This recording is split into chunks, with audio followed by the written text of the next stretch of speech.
I love how all the contradictions inherent in Swift's personality are expressed in Gulliver's Travels. On the surface, it's a series of lost-at-sea adventures, with Gulliver as both a giant and a midget, adventures which have delighted children and adults alike. But beneath the surface is a pungently satirical illustration of man's limitations and of the brutality of absolute power.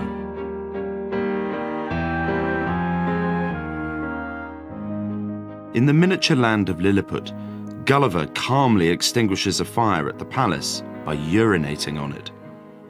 Gulliver reports that in 3 minutes the fire was wholly extinguished, and the rest of that noble pile, which had cost so many ages in erecting, preserved from destruction. Pretty provocative visceral imagery to fling in the face of the ruling elite. Gulliver visits the lands of the Winninums, a breed of rational horse who, at first, appear to be ideal noble creatures, superior to man. They exist alongside the Yahoos, base and deformed people who seem to represent humanity at its very worst.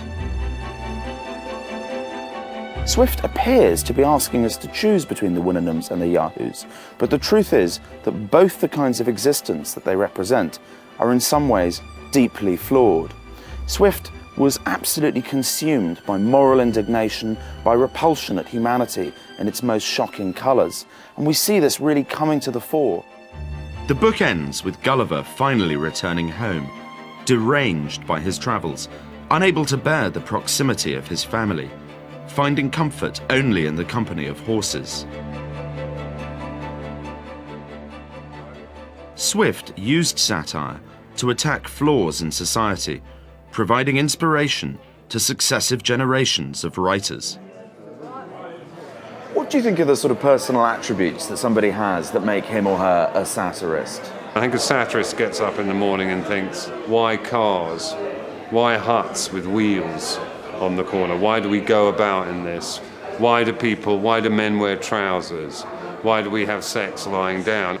I think what Swift brings very, very strongly to satire, which hadn't been done before, and in a way is still incredibly unsettling for people, is what you might call the anthropological or even Martian viewpoint on human society. And so when you come to Gulliver's Travels, everybody who read it at the time of publication would have absolutely recognized exactly what was being satirized at every point. Of course, it's part of his genius that we still recognize what he's satirizing. Swift was as great in terms of satire as Shakespeare was in terms of tragedy.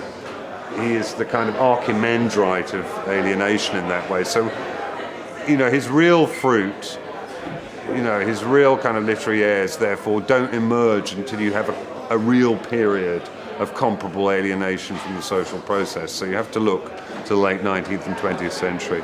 All of those writers, from Edward Bellamy to H.G. Wells to coming into the 20th century to Orwell to Huxley, they're all channeling Swift in one way or another. He's that powerful a writer. Who isn't indebted to Swift?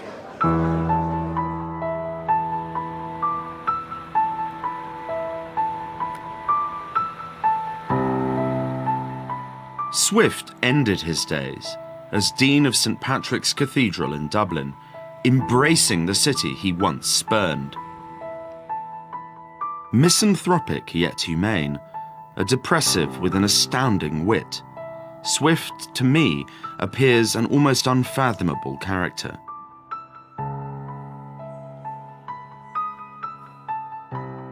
He wrote his own epitaph in Latin on this memorial plaque. When we look at the inscription to Swift, we see these words, savage indignation. This was how he was characterized. And we read that in the moment of his death, he's finally going off to somewhere where that savage indignation can no longer lacerate his heart. It's an image of extraordinary violence to be left with at the end of Swift's life.